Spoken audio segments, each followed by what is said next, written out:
So guys मैंने अपने YouTube channel पर एक हफ्ते पहले एक वीडियो अपलोड की थी जिसमें मैंने अपनी किया सोनेट ग्रेविटी डीजल मॉडल के बारे में बताया था कि रीजनरेशन की दिक्कत मुझे 3-4 बार इसमें फेस करनी पड़ रही है। और मैंने वो वीडियो बनाई थी सजेशन के लिए कि जो लोग लोकल में चलना चाहते हैं, क्योंकि कंपनी का ऐसा कहना है कि जो लोग लोकल में चलना चाहते हैं उन्हें पेट्रोल गाड़ी लेनी चाहिए। अगर आप हाईवे पर चल रहे हैं, 100 किलोमीटर रोज़ चल रहे हैं, तो आपको डीजल गाड़ी लेनी चाहिए, क्योंकि जब लंबे रूट पे आप चलते हैं तो रीजनरेशन की दिक्कत नहीं आती। तो ये सजेशन की वीडियो मैंने बनाई थी।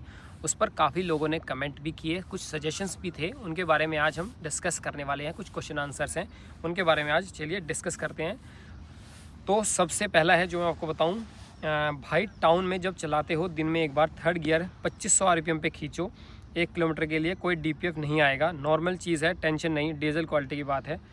तो जियो का जो है डीजल आप यूज़ करो, बिल्कुल सही है, जियो का करना चाहिए यूज़। सबसे पहले तो मैं आपको बता देना चाहता हूँ कि जब भी एक बार रीजनरेशन आया, जब मैं एजेंसी गया तो मुझे वहाँ पर पता लगा कि रीजनरेशन आखिर में होता क्या है। तो मुझे वहाँ पर बताया, क्योंकि जब मैंने गाड़ी ली थी और 9 महीने जब मैंने चलाई तब तक मुझे नहीं पता था कि इसमें कुछ इस तरीके की भी दिक्कत आती है। शायद मैं छोटे गियर पे से खींचता भी लंबे तरीके, लेकिन जब 9 महीने तक इसमें कोई दिक्कत आई नहीं तो मुझे रीजनरेशन के बारे में तभी पता लगा जब इसकी नोटिफिकेशन आई क्लस्टर पे। तब मैं कंपनी गया तो उन्होंने बताया कि रीजनरेशन की जो दिक्कत है वो इस वजह से आती है। चलिए, आपने बात सही कही। फिर मैं वहाँ से पता लग गया कि इसको मुझे खींचना है। तो फिर मैं उसके बाद में जब भी इसके तीनों रीजनरेशन आए पहली बार के बाद, क्योंकि 4 बार इसमें रीजनरेशन आया और 4 बार मैंने कंपनी से करवाया भी। तो जब तीनों बार आया तो एक बार मैं लॉन्ग रूट पे ही था तीनों बार, एक बार चंडीगढ़ था, एक बार दिल्ली और एक बार मुजफ्फरनगर। अगर ऐसी ही बात होती कि मैं खींचनी मुझे पड़ती तो ऐसा ना होता कि भाई जब मैं हाईवे पर ही चला गया तो ये दिक्कत इसमें नहीं आनी चाहिए थी। अगर मैं सिटी में ही चलाता फिर रीजनरेशन आ जाती तो मानता की बात ये है। दूसरी बात आपने कही कि जियो वाला, बिल्कुल आपने सही सजेशन दिया।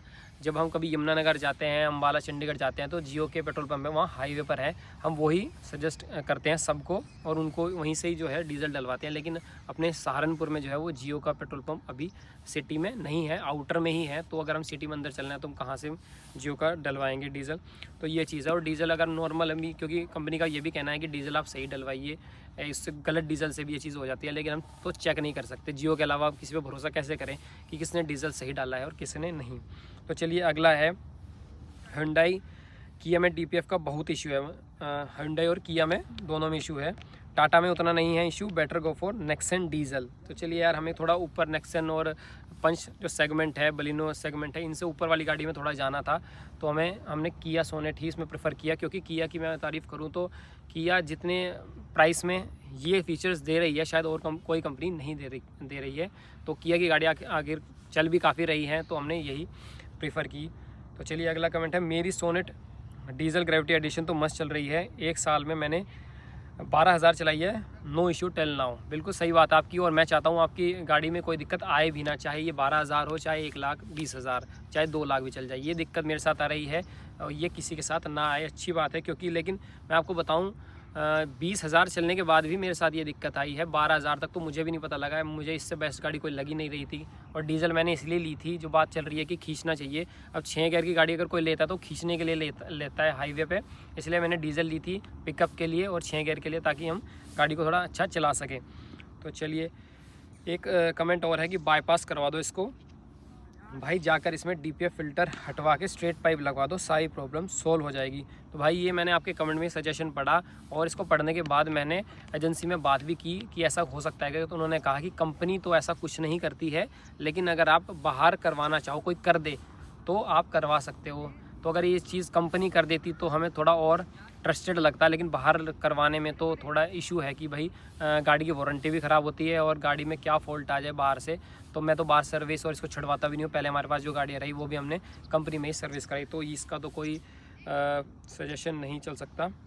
तो भाई अगला कमेंट है, मारुति ले लो भाई, ऑनेस्ट रिलायबल ब्रांड है। बात बिल्कुल आपकी सही है भाई, लेकिन अपने को जो था, हमारे पास और भी थे कि ग्रैंड विटारा ले लेते, लेकिन वो सब पेट्रोल में है मारुति की। हमें डीजल में ही गाड़ी चाहिए थी, क्योंकि रनिंग जो है वो ज़्यादा है, तो एवरेज भी लेना था। और पिकअप की मैंने जो आपको बताई 6 गियर वाली, वो पिकअप भी डीजल में ही हमें देखने को मिलता है। वरना अगर आपको नॉर्मल लोकल में चलने वाली वो प्रॉब्लम हमें पता होता तो शायद हम पेट्रोल के लिए ही जाते।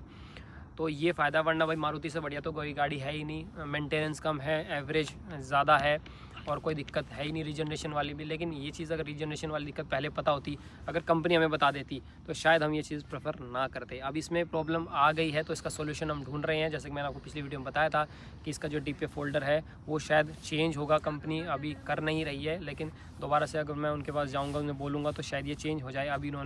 अभी जो है कभी कभी लाइट आ जाती है, कभी नहीं है, लेकिन एवरेज डाउन है, माइलेज जो है वो नहीं निकल रहा है। पिकअप ठीक है अभी, लेकिन समस्या कभी कभी आ जाती है, कभी नहीं। और क्या क्या कमेंट्स हैं आपके, क्या क्या सजेशंस हैं, इस वीडियो पे कमेंट ज़रूर करना। और ऐसी और इन्फॉर्मेटिव वीडियोस के लिए सब्सक्राइब टू अनफिल्टर्ड जोन।